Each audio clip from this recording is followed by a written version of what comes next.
Hello, I'm Chris. And I'm Tom. And you're watching That Review Show. What are we going to be talking about today, Tom? Today we're going to be talking about a film that I basically had to force you to watch. And it's called Dr. T and the Women. It stars Richard Gere and it's directed by Robert Altman, of course. I watched this on my own probably about 6 months ago and was just baffled. There were moments I liked, there were moments I didn't understand. And I thought, someone has to share this with me. I remember as soon as I finished the film, I was like, what the fuck have I just watched? Someone has to share this with me. So you shared it with me. So I watched it accompanied by you and was completely baffled. It stars Richard Gere and every female in Hollywood. Yes. And it's possibly the strangest thing I've ever watched in my life. No one understands the women of Dallas Dr. T. What do we got? like Dr. Sullivan Travis. You look absolutely fantastic. Does anyone tell you that lately? You. In terms of the tone, character motivations, characters, in characters. What happens in this film? Okay, so just to give you some of the lead actresses who are with Richard Gere, you've got some pretty well-known ones like Reid and Dern, who play pretty superfluous characters who don't mean anything. Mm-hmm. There's some, I would say, established Hollywood actresses that are vital to the plot, almost don't appear. You make a good point there, because Reid's character is almost entirely pointless. Yeah, she's just, she's. No, entirely pointless. No, because let's be fair. She does one thing. Trust the doctor. God, my butt looks huge in this picture. It's disgusting. What did you My butt looks big in that one, Peggy. Give me the other You half. took a picture of my butt. I wouldn't take a picture of your butt. I can't believe you did that. So the plot is that Richard Gere is a gynecologist, and he works in the city. Dallas, of course. So they all talk like Dallas people. And he works there, and he's got a very, very opulent lifestyle, but is quite humble himself in his sort of personal way of conducting himself, though we'll get to that later. And he pampers his wife and his children. They all live very richly. he pampers his wife so much that she goes insane and has to be institutionalized at the start of the film. She gets this rare disease that only happens to women. It's got some ancient Greek name. That basically means that she retreats into a childlike state, and it only happens to women who are too loved, i.e. have all the things they need in life. Well, you say that, but then the implication later on when Richard Gere has the presumably comedy conversation with his daughters, where he's trying to say that she's over-pampered, if that's how we're taking it, is he comes across as if he's trying to say that he has sex with her too much. But yeah, it's like they're kind of trying to play the scene for comedy, but actually what he's trying to say isn't the comedy thing that you think that the scene is trying to be about, and then it isn't about that anyway. No. It's like, this is the thing, right? This film is so ambiguous in so many aspects. You think you're getting one thing, and it turns out to be something else. Anyway. So Richard Gere, let me describe Richard Gere's character, because this is important to understanding why the story is so difficult to understand. So Richard Gere is this gynecologist, and he loves his wife so much that she goes insane. She gets naked and jumps around a fountain in a shopping centre. And he loves her so much that at one point he breaks into the centre, the home, or whatever that she's in, because he can't bear to not see her. But at the same time as that, he has an affair with Helen Hunt. And tries to elope with her at the end as well. His wife files for divorce while she's institutionalised, and I don't even understand None of how us that can work works. out how that's supposed to have happened. But also, that doesn't go anywhere. There are many plot It does not points go anywhere. in this film where something starts and then just disappears completely. Wife goes crazy. He finds it very difficult to begin with. Has daughters, trying to explain to them. Mm-hmm. Develops an affair with a golf pro because he's really good at golf, and the golf course loves him, as everyone does. And he goes there and he meets her, and she's like really interesting. And I guess as his wife's love for him decreases, his love for her increases, and suddenly he's going with Helen Hunt. But it's not because he has the affair. Burning affair. down the house scene. He starts the affair. Yeah, Richard Gere loves setting fire to things in We'll this film. get to that. That's a really important scene. But he breaks into the institution to see his wife. Yes. After starting an affair yeah, with Helen Hunt. And so you're just... you're left with this, like, is he that distraught that he needs the affections of another woman, or is he just a bit of a prick? So is this a film about a conflicted character? Because if so, we're not really shown that. No. We're shown him doing conflicted things, but we're not shown the struggle of the man who is in conflict with these problems in his life. We just see a guy going, oh, I'm really stressed today, in one scene. Yes, he sort of does this a lot. There's no dialogue to reveal his inner turmoil. There's no kind of voiceover to reveal an inner turmoil. We're not shown it ever. No, there's no... Sorry, Richard Gere. There's no acting to show an inner turmoil, apart from He's the not occasional... bad. Well, he's fine, but there's nothing He's to not say. directed to be good. There's nothing to say, I'm really struggling with the love for my wife, but the fact that she's pulling away from me, apart from the fact that he starts sleeping with someone else. That's the only thing that we see, but there's no struggle. There's no... So you don't know if he's just callous, but he doesn't come... Oh, it's so confusing. How is your wife? I haven't seen her around the club lately. You're a lucky man, Sally. Hang on to her. I'm trying. So, amidst all this, and the important relationship... One of the other two dozen plots that doesn't actually have a plot or do anything. Yeah, that's right. One of his daughters is getting married, and she's like a cheerleader, and she annoys all the other cheerleaders and gets fired from cheerleading on her first go at the new cheerleading place because she takes a phone call. Mm-hmm. Fuck, who knows?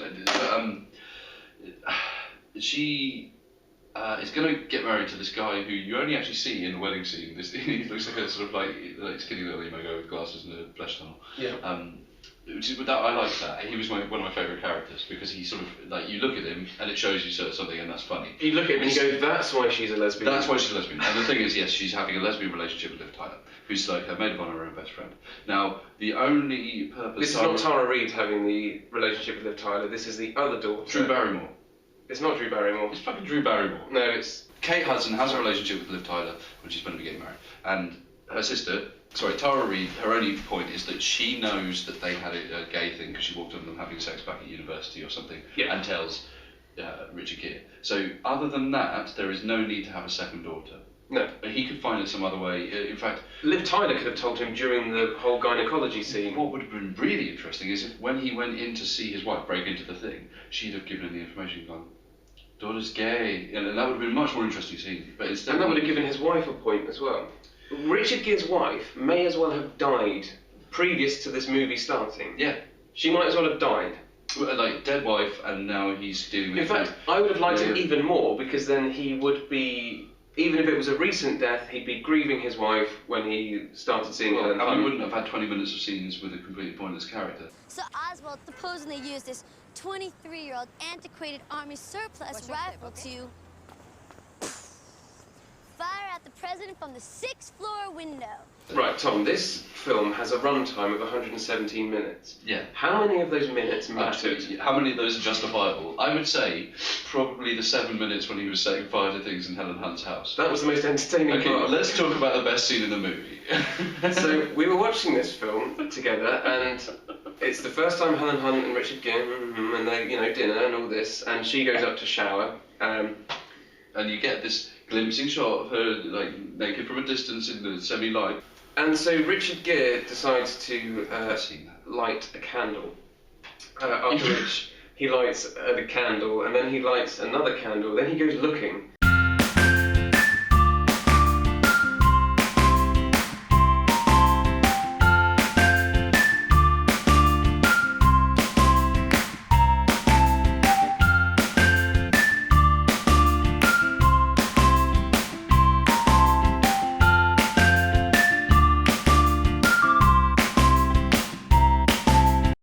Barbecue for her. Well, no, he goes out to the barbecue and you can see it's a long shot from behind him, but you can feel the longing to set. She's already lit it though, and he's out there.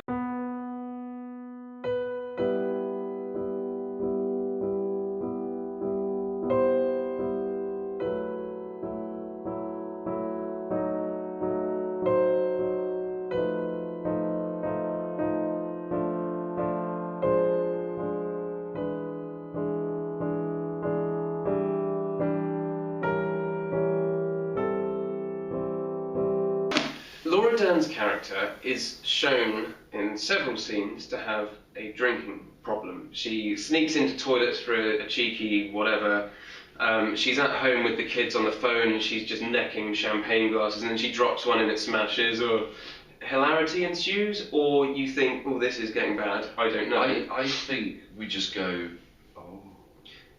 And so you've got this, the film is building up to this wedding of Richard Gere's daughter, which you think, is it going to go wrong because of lesbian relationship? Is it going to go wrong because of jealous sister? Oh. Is it going to go wrong because of drunken auntie either hilariously or poignantly falling into the wedding cake and ruining the wedding? What about child mother? Where's it going? We'll come on to child mother. Yeah. But Laura Dern's character gets drunk a lot throughout the film. She's, we should point out, the aunt of the two. The aunt of the two, daughters. yeah. She's Richard Gere's wife's sister. Yes. So what does she do at the wedding?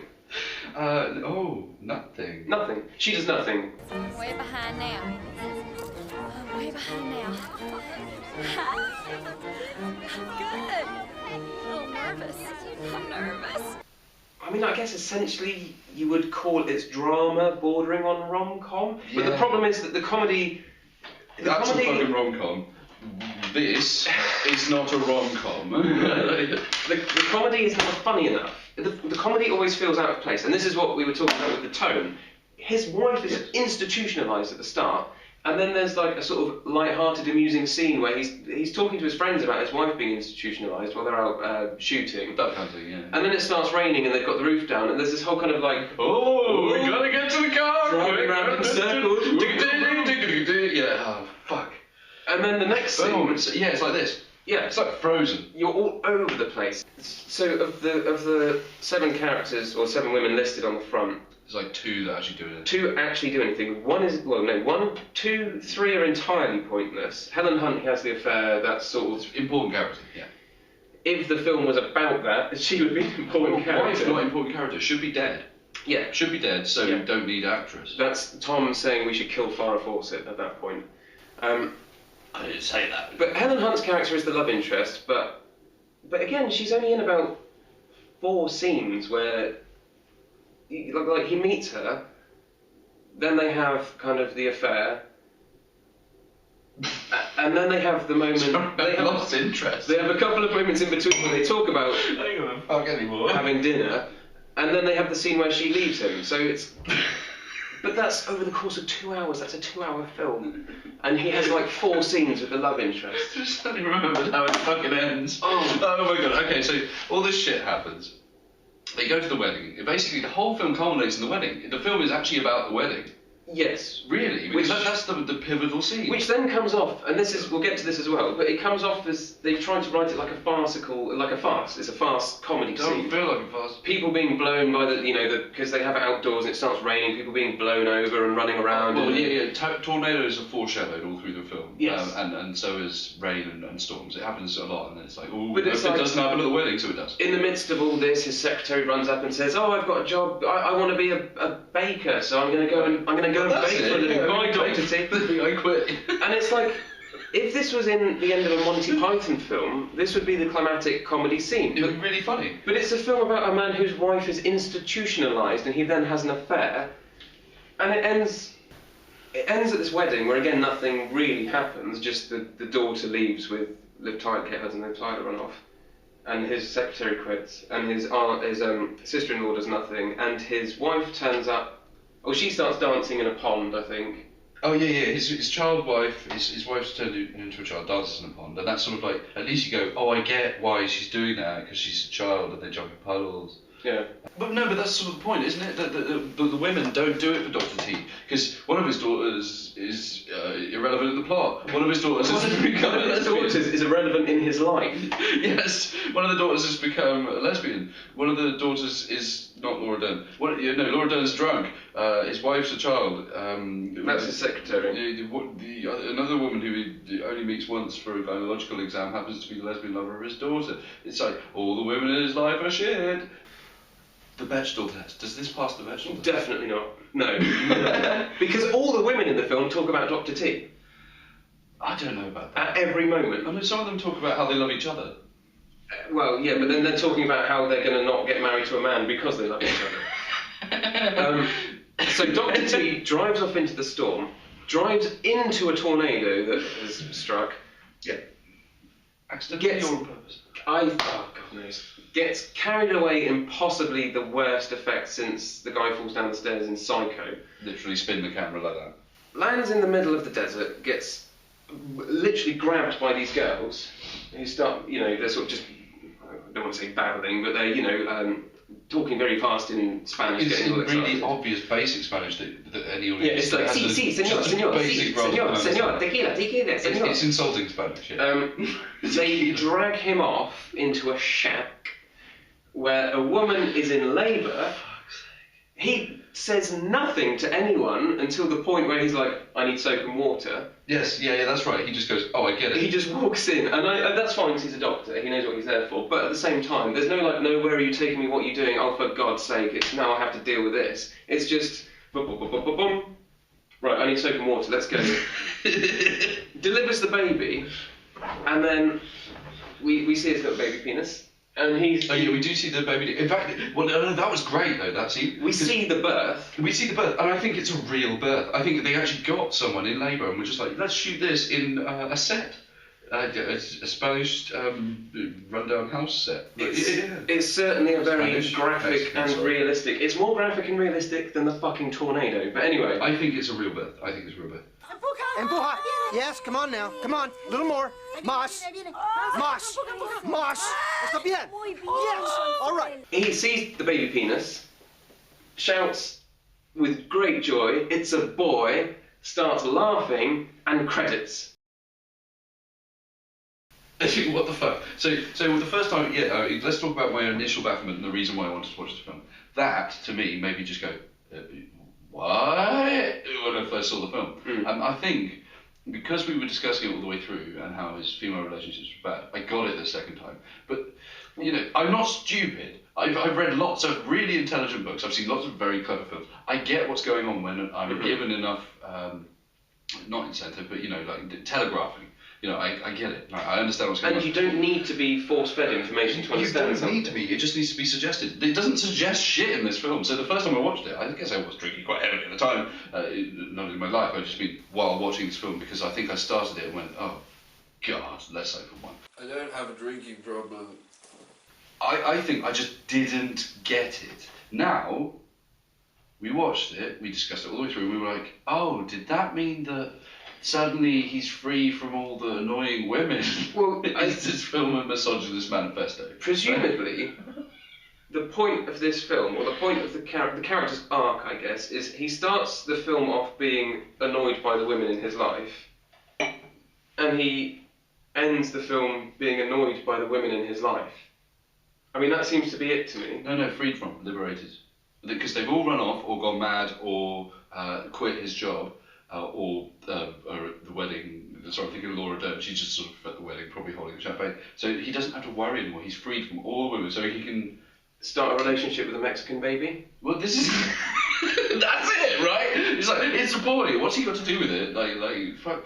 If it was his own wife, but then that wouldn't. You couldn't do that. It's going to be. It's a boy. It's just none of thing in this plot actually resolves properly. Yeah, it's just. Anyway, it's a baffling film. I fucking love it. I actually love this movie. What do you think? Well, I seem to remember. I really enjoy it. I would watch this again happily. It's one of the sharpest films of his career and a canny contemporary comedy.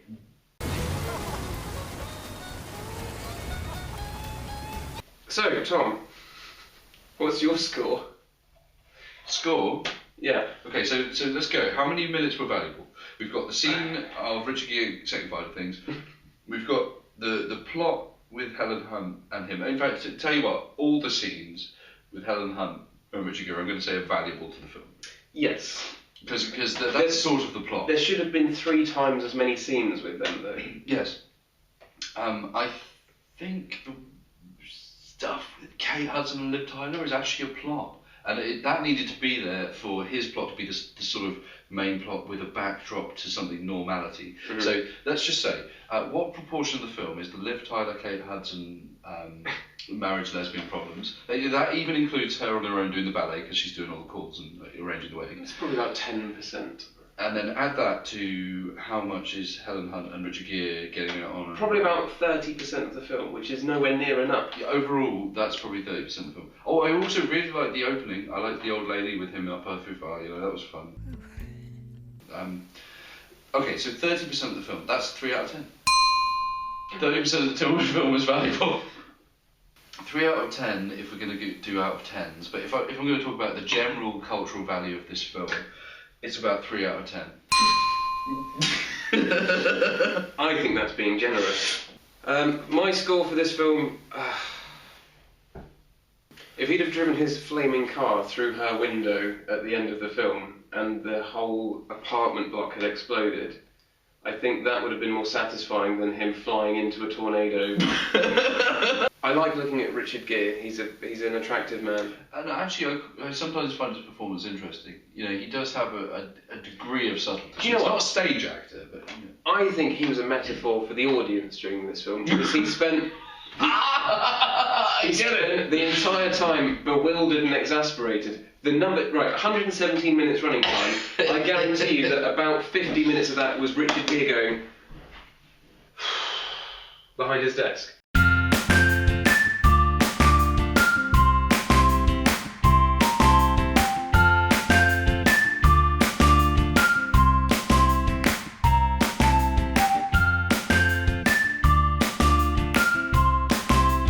There was a lot of Gere going...